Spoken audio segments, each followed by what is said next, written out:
மோகன புன்னகைக்கு சொந்தக்காரர் எங்கள் மோகனையா அவர்கள், அன்பு அரசி எங்கள் மீராம்மா அவர்கள் உள்ளிட்ட இந்த கல்யாண மாலை குடும்பத்தினரை வாழ்த்தி மகிழ்ந்து ராஜ்குமார் சார் அவர்கள் வந்து பயங்கரமா பேசினார். அவர் சொல்லும்போது என்ன சொல்றாரு, துணிச்சலாக முடிவெடுக்கக்கூடியவர்கள் ஆண்கள் அப்படின்னாரு. சரிங்கய்யா, துணிச்சலா முடிவெடுக்கக்கூடியவங்க எதுக்குயா பாத்ரூமுக்குள்ள போய் பதுங்கி இருக்கீங்க? எதுக்கு பயந்து போய் பாத்ரூமுக்குள்ள பதுங்கி கிடக்குறீங்கன்னு கேட்குறோம். அவர் பேசும்போது பார்த்தா எனக்கு ஒரு தீவிரவாதி மாதிரியே இருந்தது. பதுங்கு குழி, கன்னி வெடி இதெல்லாம் பேசுறக்காயா அவங்கள கூப்பிட்டாங்க. சாப்பாடு வச்சு நம்ம பசியோட சாப்பிட்டுக்கிட்டு இருப்போம், சீக்கிரம் சாப்பிட்டு முடிங்க, உங்கள்கிட்ட ஒரு விஷயம் பேசணும்னு சொன்ன உடனே பசி போயிருதுன்னாரு. ஏன் போகுது? மனசுக்குள்ள நினைக்கிறார், நம்ம பண்ண எந்த தப்பு வீட்டுக்கு தெரிஞ்சதுன்னு தெரியலையே, அந்த பதட்டம் வந்துருது, சாப்பாடு மந்திச்சு போகுதுன்னா அதுதானம்மா. அதான காரணம். குற்றம் உள்ள நெஞ்சு குறுகுறுக்குதுங்க. அதுல முதல்ல பேசினார் பாருங்களேன் அன்பு சகோதரர். அவர் பெண்களை பார்த்து என்ன சொன்னாரு? இடியாப்பமா. பெண்கள் சிக்கலா இருப்பாங்களா, இடியாப்பமா. நாங்க இடியாப்பமாவே இருக்கிறோங்க. சின்ன குழந்தையில இருந்து வயசானவங்க வரைக்கும் உடல் நலம் இல்லாட்டா கூட இடியாப்பம் சாப்பிடுங்க நல்லதுன்னு சொல்லுவாங்க. நீங்க யாரு தெரியுமா? நூடுல்ஸ். பார்க்கவும் சிக்கலாத்தான் இருப்பீங்க, பேன் பண்ண வேண்டிய ஐட்டங்கள். நீங்கள் ஆண்களுக்கு செய்கிற மரியாதையை நினைக்கிற போது புல்லரிக்கிறது. நடுவர் அவர்களே, வீட்டில் வயது வந்த பெண் இருக்கிறான்னு வச்சுக்கோங்களேன், அந்த பிள்ளைக்கு வயசு காரணமாக சில யாருக்கூடையோ பொருந்தாத ஒரு பழக்கம் வந்துடும். இந்த விஷயம் அம்மாவுக்கு முதல்ல தெரிஞ்சதுன்னு வைங்களேன், புத்திசாலித்தனமா நாங்க கையாளுவோம். அந்த பிள்ளைய தனியா கூப்பிட்டு உட்கார வச்சு கண்ணீரோட, எம்மா நம்ம குடும்பம் எப்படிப்பட்ட குடும்பம், நீ இப்படி தப்பு பண்ணே நான் வெளியே தெரிஞ்சா என்ன ஆகும் தெரியுமா என்று சொல்லி சொல்லி பிள்ளையோட மனசை அழகா மாத்திடுவோம். வெளியே தெரியாம வேலை முடிஞ்சிடும். அப்பாவுக்கு அந்த பிள்ளை பழகுற விஷயம் தெரிஞ்சதுன்னு வைங்களேன், 4-5 பேரை திரட்டிட்டு போய் கூட பழகுற அந்த பயலை போய் அடிச்சு நொறுக்கி வெளியே யாருக்கும் தெரியாம இருந்த விஷயத்த சன் டிவி நியூஸ் வரைக்கும் கொண்டு வந்து நிறுத்துறது அப்பா. பிரச்சனையை பெருசாக்குறவங்க நீங்க.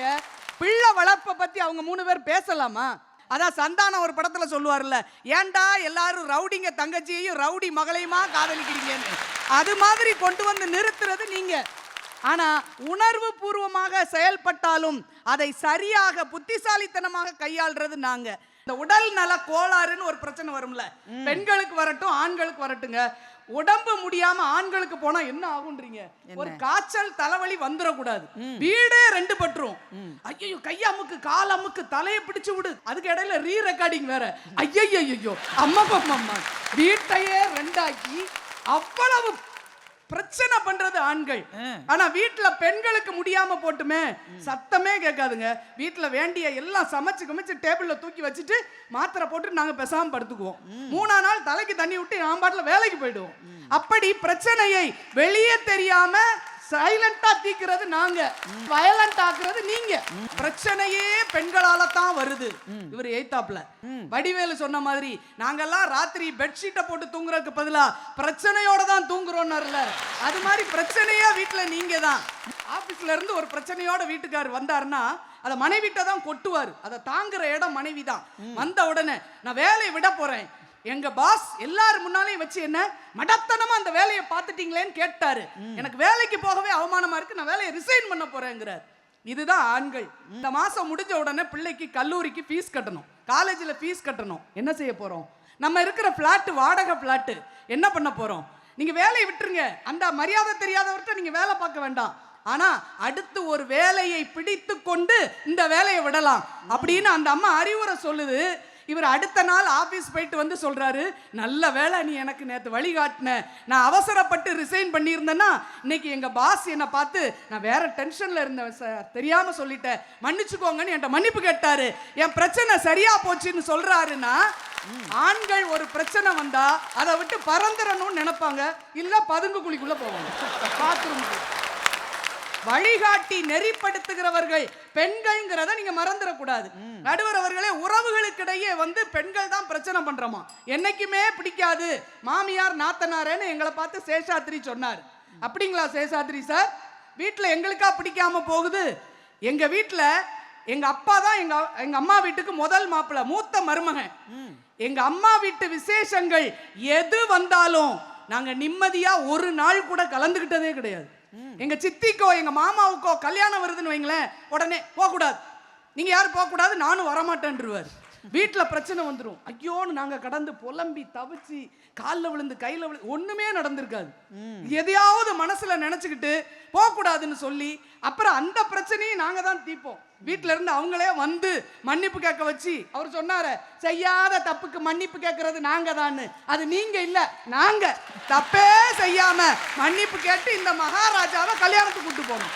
அப்படிப்பட்ட பிரச்சனையை சந்தித்து கொண்டு இருப்பது பெண்கள் என்பதை மறந்து போய் விடாதீர்கள். நாங்க வெளியில அவ்வளவு கைத்தட்டு பேர் புகழ் வாங்கினாலும் வீட்டுக்கு போவேல சொல்லுங்க ஆபீசர் அப்படிதான் போனோம். இல்ல வெளியில பாங்குற கைத்தட்டு திமிரு அங்க இருந்து இங்கேயும் அதே மாதிரி வருதுன்னு பேசுவாங்க. கணவனுடைய பிரபலத்தையும் புகழையும் நாங்க பெருமிதத்தோடு ஏற்றுக்கொள்வோம். ஆனால் பெண் புகழ் பெற்றவளாக பிரபலமானவராக இருக்கிறாள் என்பதை எத்தனை ஆண்கள் ஏற்றுக்கொள்கிறீர்கள்னு சொல்லுங்க பாப்போம். பெண்கள் வேலைக்கு போறதுங்கிறது எங்களுடைய பொருளாதார சார்பின்மையை காட்டுறதுக்கு மட்டும் இல்ல, வேலைக்கு போற இடத்துல எங்க திறமை வெளிப்படணும். அங்க கிடைக்கின்ற அந்த புகழ்ல எங்களுக்கு தன்னம்பிக்கை கூட வேண்டும், எங்களுக்கும் மகிழ்ச்சி வர வேண்டும். வெளியே உள்ள உலகம் எங்களுக்கும் தானே என்பதை காட்டுவதற்குத்தான் நாங்களும் வேலைக்கு போய் இப்ப வந்து புலம்புனீங்க இல்லையா, அப்பாவுக்கு மருந்து வாங்கணும், லோன் கட்டணும், இஎம்ஐ கட்டணும், எல்லாம் அந்த சிரமத்தை குறைப்பதற்காகவும் தான் பெண்கள் வேலைக்கு சென்று பொருளீட்டி கொண்டிருக்கிறோம் என்பதை மறந்து போய் விடாதீர்கள். நடுவர் அவர்களே, இயல் என்று ஒரு பெண் ஓவியம் வரைந்து ஒரு புத்தகம் போட்டிருக்காங்க. அதுல என்ன வரைஞ்சிருக்காங்க தெரியுமா? அவங்க ஓவியத்துல எல்லாம் பெண்களின் கஷ்டத்தை தான் போட்டிருக்காங்க. ஒரு பெண் அடுக்கலையில் நின்று சட்டியில ஏதோ வறுக்கிறா. என்ன வறுக்கிறா? அவளையே போட்டு வறுத்துக்கிட்டு இருக்கா. ஒரு பெண் தோசை விடுறா, அந்த தோசையிலே அவளையே போட்டு சுட்டுக்கிட்டு இருக்கிறா. ஒரு பெண் காய்கறி நறுக்கிறா, அவளையே நறுக்கி கொண்டு இருக்கிறாள். ஒரு பெண் துணி துவைத்து பிழிகிறாள், அதில் அவளையே பிழிந்து கொண்டிருக்கிறாள் என்று அந்த பெண் 1000 வார்த்தைகளில் சொல்ல வேண்டிய விஷயங்களை ஒரு படத்தில் காட்டிக் கொண்டிருக்கிறாள் என்றால், குடும்பத்துக்குள்ள வரக்கூடிய பிரச்சனைகளை எல்லாம் புத்திசாலித்தனமாக தீர்த்து அந்த குடும்பத்துக்கு மகிழ்ச்சியை தரக்கூடியவர்கள் பெண்களாக இருக்கிறார்கள். பெண் பல பரிமாணங்களை கொண்டவளாக இருப்பதால் தான் உங்களுடைய குடும்பம் மகிழ்ச்சியாக இருக்கிறதுன்னு மறந்துடாதீங்க. கணவனினுடைய கடுமையான சொற்களை உறிஞ்சிக் கொள்ளும் கடல் பஞ்சு நாங்கள் தான். மகனுடைய முரட்டு புலம்பலை வடிகட்டும் சல்லடை நாங்கள் தான். உறவுக்காரர்கள் கொட்டும் அமிலத்தை அமுதமாக்கும் அதிசய பிறவிகளும் பெண்களாகவே தான் இருக்கிறார்கள். அதனால் தான் குடும்பத்தில் வரக்கூடிய பிரச்சனைகளை எல்லாம் புத்திசாலித்தனமாக தீர்த்து குடும்ப அமைதிக்கும் மகிழ்ச்சிக்கும் துணையாக இருப்பவர்கள் ஆண்களை விட பெண்களே என்று கூறி வாய்ப்புக்கு நன்றி பாராட்டி விடைபெறுகிறேன். நன்றி. ரேவதி பேசின ஒரு விஷயத்துல எனக்கு முழு உடன்பாடு உண்டு. ஏன்னா நான் பார்த்துருக்கேன். அது மனைவி வீட்டு விஷயங்களுக்கு வரமாட்டேன்னு சில கணவர்கள் சொல்லுவாங்க. ஒரு காரணமும் இருக்காது, ஆனால் வரமாட்டேன். இப்போ அந்த மனைவி என்ன செய்யும்? அவள் தம்பியோட பொண்ணுக்கு கல்யாணம்னு வச்சுக்கோங்களேன். இது வந்து கணவருக்கு தெரியாமல் தம்பிக்கு ஃபோன் பண்ணும். தம்பிக்கு ஃபோன் பண்ணி, நீயே ஒரு தடவை நேராக வந்து உங்கள் அத்தான்ட்ட மன்னிப்பு கேட்டுடா. அப்போ தம்பி ஆண் தானே, அவன் என்ன சொல்லுவான்? நான் ஏன் மன்னிப்பு கேட்கணும்? உங்கள் வீட்டுக்காரன்னு அவ்வளோ பெரிய ஆளா? இந்த 2 பேருக்கும் நடுவில் அந்த பிங் பாங் பால் மாதிரி இங்கேருந்து அடிபட்டு அங்கே போய், அங்கேருந்து அடிபட்டு இங்கே வந்து, அவள் கடைசியில் என்ன முயற்சி செய்கிறான்னா, கணவன் வராமல் இந்த நிகழ்ச்சி நடந்தா வாழ்நாள் முழுக்க சொல்லி காட்டுவாங்க கணவன் வீட்டுக்காரருக்கு.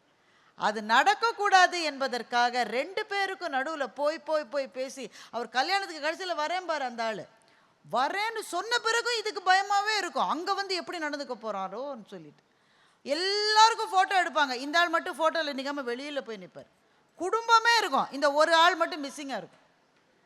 அவரை கூப்பிடுங்கன்னு ஒரே ஒரு குரல் மாத்திரம் ஒலிக்கும். யாருடைய குரல் என்றால் அந்த மனைவியின் குரலாக அந்த குரல் இருக்கும்.